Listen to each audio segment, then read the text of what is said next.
Hey, you look at the Negroes in this country, what do they want? They want people to come from Africa. The Mexicans want people, they stick up for their own kind. The Mexicans want more Mexicans here. It's that way. We're at Mother Emanuel Church. This tragedy has gotten the country talking about racism, especially in the South. So we're going to take a road trip to where Dylann Roof grew up. And along the way, we're going to stop and ask folks, is the South more racist? Have you experienced any racism here as an African-American woman? No.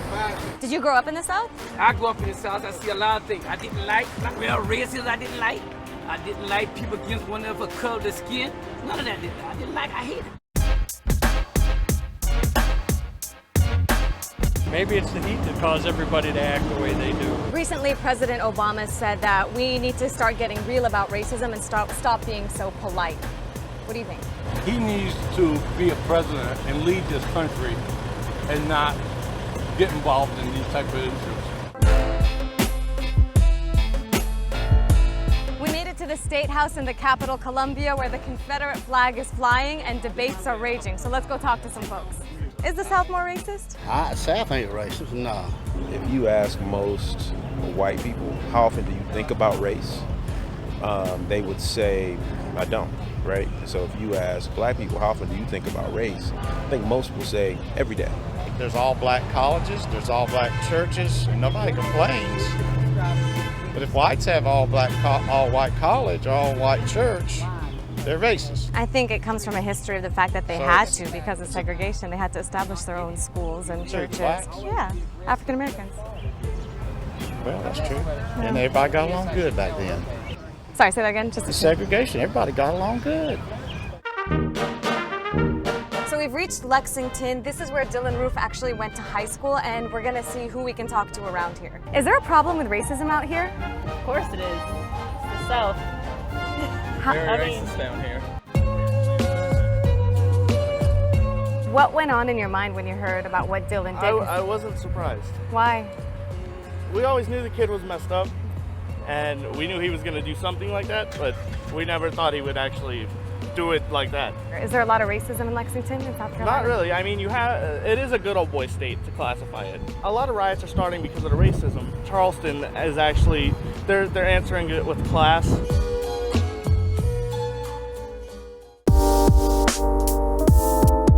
We are not automatically going to wake up one day and be in a post-racial society unless we work to that end. I think everybody wants to be kind. Everyone wants to be nice, but underneath that, the waters run very deep.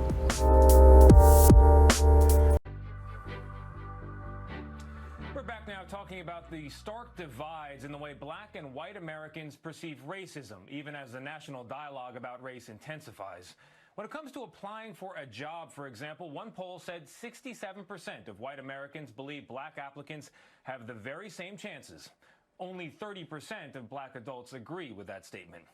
The results of that disconnect and many others is a crisis of inequality that many white Americans still struggle to describe. Amid our national conversation about racism, we decided to start a few local ones. We're doing a big story about race in America. On the streets of Stamford, Connecticut, we asked white Americans some basic questions.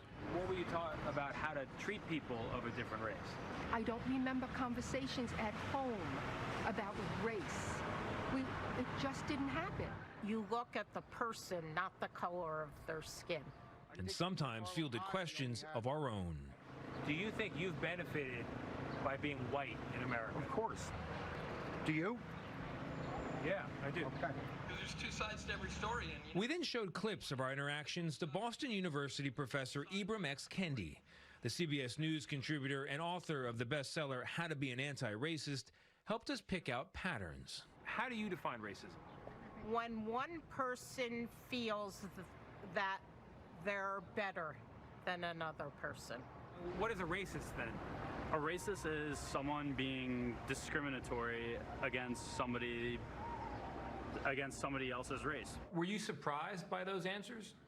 Oh, not in the least bit. Americans are taught that a racist is an evil, horrible, bad person, that it's in someone's bones that someone literally is a racist. That's their identity.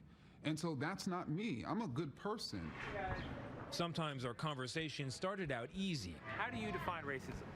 Racism is the unjust treatment of people of a different color, national origin, that is either from face-to-face interaction, but also more importantly institutionalized. Yet things could quickly grow uncomfortable. You define racism the way you did. Do you fit in that definition in any way? I'm not.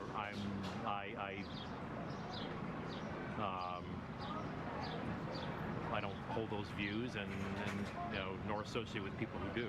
Most people struggle to explain racial inequality. So the typical black family in America has much less money than the typical white family. How do you explain that? That's tough. Some of it is opportunity. Some of it is some of it's your drive. Some of it's the way you're brought up. But there's a lot of black people that don't get to where they can get. I don't know what to say about, intelligence-wise. If they're not as intelligent as white people, I mean, there are a lot that are very intelligent. And almost no one used the term racism. I'm confused about when we use the word racism. The term, you're uncomfortable with the term. In some ways, I am, yeah. I think what's striking is racist has almost become like the N-word. It's like the R-word, in which so many Americans think in and of itself it's a bad word to say, when indeed it's a descriptive term. It's a term, Kendi says, that could be applied to just about anyone at times. People can have a racist thought, for example. But that doesn't mean they are racist. Yeah, a racist isn't an identity. It is not who a person is. It's what a person is being.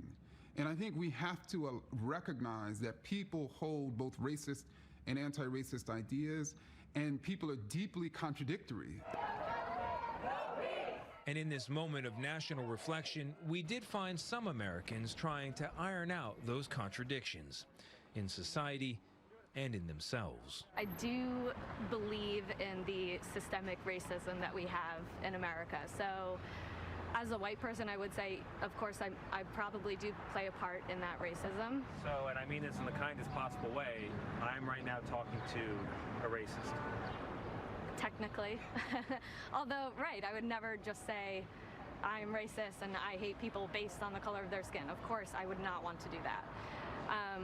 But I also think it's misleading when people say, I don't see color. You have to see color. You have to respect the differences. You have to understand different cultures in order to grow out of the racism that you've been taught.